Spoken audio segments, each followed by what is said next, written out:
त्रिष्टा के पुत्र विश्वरूप को जब इंद्र छल के द्वारा मार दिए, जबकि वो इंद्र के गुरु भी थे। जब देवगुरु बृहस्पति नाराज हो गए थे इंद्र से, तो गुरु की पदवी खाली हो गई थी और वहां पे त्रिष्टा के पुत्र विश्वरूप को प्रार्थना करके इंद्र ले आए थे और उनको अपना गुरु बनाए थे और इंद्र ने गुरु की पदवी उनको दी थी।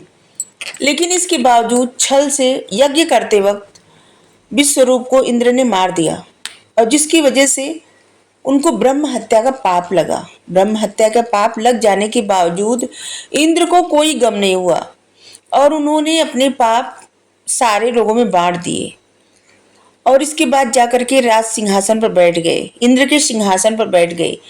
ये देखकर त्रिष्टा को बहुत कष्ट हुआ क्योंकि वो ऋषि थे, महान ऋषि थे और उनको इतना कष्ट हुआ। कष्ट के साथ साथ उनको क्रोध भी आया कि उनके पुत्र को छल से इंद्र मार दिए, इसके बावजूद उनको जरा भी बुरा नहीं लगा।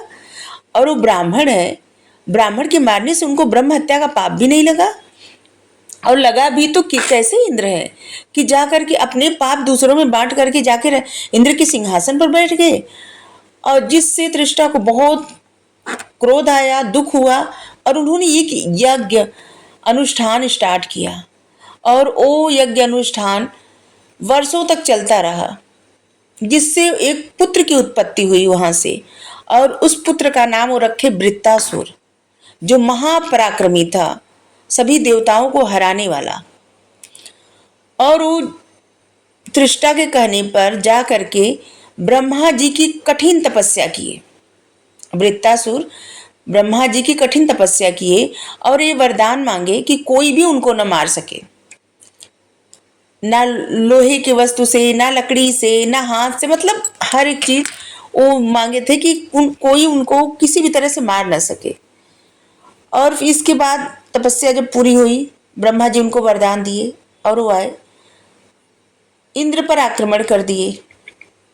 इंद्र लड़ाई करने लगे तो वृत्तासुर एक क्षण में ही सभी देवताओं को परास्त कर दिए और इंद्र को अपने मुंह में रख दिए और जिससे इंद्र की हालत एकदम मतलब बहुत हालत खराब हो गई वृत्तासुर के मुंह में रहते हुए। अब सभी देवता एकदम परेशान। इंद्र की पदवी, इंद्र की गद्दी खाली थी। ऐसा कहा जाता है कि जब राज सिंहासन खाली रहता है तो बहुत दोष पड़ता है और राज सिंहासन कभी भी खाली नहीं रखना चाहिए। तो सभी देवता लोग एकदम परेशान हो गए कि कैसे इंद्र का पता लगाया जाए कि वृत्तासुर उनको निगल गया है या उनके मुख में है। और जिसकी वजह से वो लोग गए भगवान विष्णु के पास और विष्णु भगवान बताए कि इंद्र ठीक है एकदम, लेकिन वृत्तासुर के मुंह में है। तो वहां पर से लोग जाते हैं ब्रह्मा जी के पास, सभी देवता, और सारी परेशानी बताते हैं। तो ब्रह्मा जी और देवगुरु बृहस्पति मिलकर के जम्हाई को उत्पन्न करते हैं। वहीं से जम्हाई की उत्पत्ति हुई। जम्हाई उत्पन्न होती है और इसके बाद वृत्तासुर को जम्हाई आती है। जैसे जम्हाई आती है, वृत्तासुर अपना मुख खोलते हैं और वहां से इंद्र निकल जाते हैं और जाकर के फिर गद्दी पे बैठते हैं और फिर वृत्तासुर इंद्र को गद्दी से हटा देते हैं और इंद्रासन की गद्दी पर बैठ जाते हैं।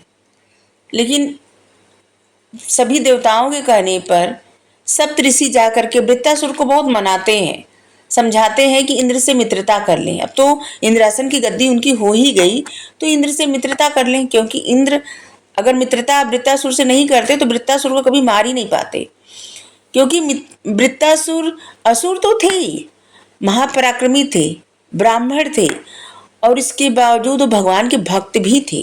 और भगवान को, ये भक्त को मारना किसी के लिए आसान नहीं होता, चाहे वो देवता ही क्यों ना हो।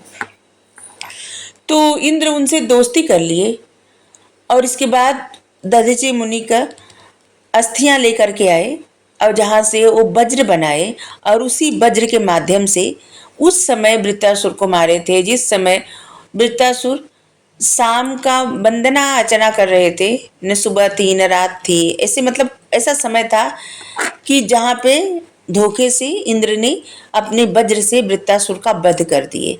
तो जम्हाई की शुरुआत यहीं से हुई। Thank you. राधे राधे।